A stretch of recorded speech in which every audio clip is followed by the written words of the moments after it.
One of the biggest mistakes I've made since starting Pest Badger, we had a $3 million leak in the business, and it took me way too long to see it. Hey guys, I'm Jonas, Olson, the founder of Pest Badger. I've been in the service industry for 17 years, and over the last 5 years, we've grown a pest control company from 1 location to 19 locations across 7 states. I use this channel to document how I think about building service businesses and what actually is working for us. I wish my mentors would have documented their journey, so I'm documenting mine for you. One of the biggest mistakes that I made was this. We did not have an inside sales team. And at the time, it honestly didn't feel like we really had a problem. We had a door-to-door team that was working. We had CSRs that were answering the phones. Revenue was growing. Everything was looking good. We weren't really spending a whole lot of money on ads, though, maybe a couple $1,000s a month. And we just didn't have a lot of inbound volume. So most of what we were doing was door-to-door, and then a mix of other channels like Everydoor direct mailers, door hangers, things like that. And why this matters is because we had 2 problems at the same exact time. One, we didn't have enough of the right leads coming in. And second was that we weren't converting the ones that we already had at a high level. Then in 2022, I was actually sitting at a Patrick Bet-David conference with my leadership team, and we were going through this leaks and opportunities workbook. And I was going through all the leads that we had, and I feel like we needed some help. And I was going through the numbers, and that's kind of when it hit me right then and there. We had a $3 million leak in the business, and it was all coming from the same exact place. Inbound calls weren't getting closed at a level that they should have been, and marketing leads weren't getting followed up with properly, other than some automation here and there. And the doors, they would go send out a quote. They would, they'd follow up maybe the next morning, but nothing else happened to that. No one really owned it, and that was a huge problem. When our sales was split between outside reps and then CSRs, the lead just kind of sat in the middle, and no one was really responsible for closing it. And for the CSRs to go back there and follow up, it's just they're busy dealing with customers all day long. So what ultimately happens is you lose it. So let me make this real for you guys. If a homeowner calls in, they're ready to buy, they find you on Google, they've already decided that they need pest control, they already realized that they have a problem. The CSRs answer the phone, they answer the questions, they usually give them a price, but they just have a hard time closing it. And I'm not saying all CSRs, maybe just our CSRs weren't trained, but in my opinion, it's just a different level of person. And the call ends and you lose it. Not every single time, because they can just, some people just call and sign up because they have a problem. But saying that our close rate was kind of low. Here's another example. The doors, they send out a quote, they follow up the next morning as the sales guy, but no one really follows up the rest of the year, different times of the year. So you just kind of lose those, right? Now stack that across a week, a month, a year, and that's where the $3 million come from. Not just one big mistake, but 1,000 small misses at the same exact time. But let me make this even more real for you guys. Let's just say you miss 3 sales a day. Let's say it was $600 over a month. That's $50,000, and over that year is $600,000 in revenue that you missed by just not having followed up, not following up on the door leads, and missed retention, things like that. And not even talking about just that, but you have missed upsells inside your customer base. And that's where I came up with millions of dollars. So what did we do? We fixed it. We built a dedicated inside sales team. So not CSRs. CSRs are totally separate.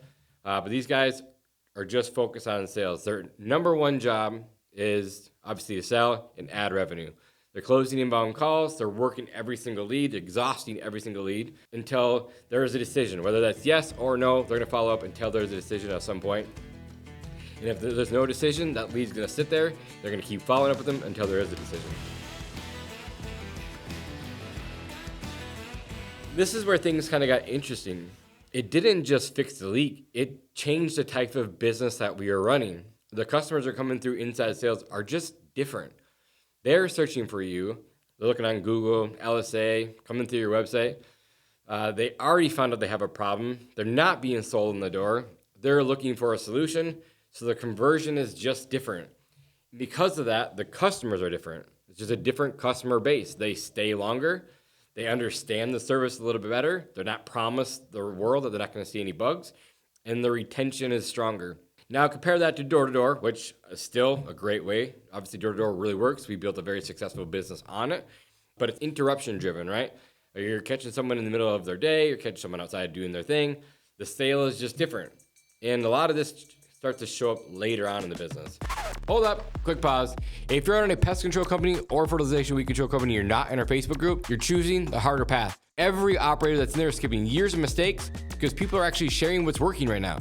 So stop trying to brute force your way through growth alone. Search Pest Control Millionaires on Facebook or click the link below. And now let's get back to it. Now let's talk a little bit about the value. Take this for what it's worth. Not every rep is the same way, but those of you that are watching this that know door-to-door reps or have door-to-door reps, some of them just want to get a deal. So what happens? They discount the first service, they discount the follow-ups, they simplify it, they sell them the world that they're never going to see a mosquito again, and they sell a minimum ACV just to get the yes. So that just pulls your average contract down. And yes, of course, you have to set a floor. Even where you set the floor, they're going to sell at the floor. So the inside sales are just a little bit different. Again, I'm not saying anything is wrong with door-to-door, but inside sales is just different. They're not on your doorstep trying to get a quick yes. Again, they can explain the full service and start to scratch. They're not getting rushed to get through the pitch. So you can hold price and you actually charge more than most people can in the industry. You can sell them the right package so your ACV goes up and you just have a better customer and the higher value per customer that you get, higher ACV. So now let's look at the cost to acquire a customer. The CAC on our inside sales team is less than half of what we see on the doors. So if you say it's cost you $500, $600 on the doors, you get leads for $100, $150, it's less than half. So you're not running door-to-door teams, and the structure is just different. So your cost to acquire drops significantly, and at the same time, your LTV goes up. That's when the business just starts to change, the model starts to change. That's where your CAC goes down, your LTV goes up, and everything just gets easier. Let's take it a step further. Inside sales doesn't just close inbound. They follow up on door-to-door leads, like I said, that didn't convert earlier. They work the old leads, they exhaust all the old leads, quotes that never got closed from years past. Nothing just gets one shot anymore. Everything gets worked consistently. And then we added retention to that because that I felt was another huge gap. And I'm probably going to do a whole separate video on retention, but I'm just going to mention it here. Go back to like 2022, the CSRs would answer the phone.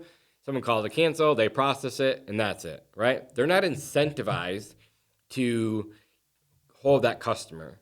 They're there to just, be professional, talk to the customer, and just kind of do what the customer tells them to do. But there's no real attempt to save the customer. Our inside sales team or retention team is just different. They're incentivized to keep the account. So when someone calls in to cancel, they try to save it. They adjust, their service plan. They resell the service in general. They find out what they signed up for in the first place. But they actually work to keep the customer. And we added even one more layer to our sales team than that, and that's upsells. We didn't have a team consistently reaching out to existing customers. No one was really increasing or even a watching attachment rate. No one was selling a second service. We send out some emails and texts here and there, whatever sees fit. But no one was attaching that second service like mosquito, rodent, whatever fits for your guys' company. So we were just stuck with the same customer value. Now our inside sales team is reaching out, adding services, increasing the value of each customer, so that drives up your LTV even more. And that alone changes the numbers in your business. And increasing your attachment rate across your base compounds on top of that. So if you can get a certain percentage, take a second, third service, that could come up to hundreds of thousands or millions of dollars in revenue. That alone will grow revenue inside of the customer. And the other side of that is keeping the customer, because you can grow the account, but if you lose it, none of that matters, right? And that's where the retention comes in. Saving even 5% of churn can add roughly 25% to your bottom line, because getting new customers is way more expensive than keeping the ones that you have. So now that same team that drives revenue also is protecting it, and they're incentivized to protect it. But here's where a lot of people miss, and this is where we miss too. If your backend isn't ready, more sales can actually hurt you.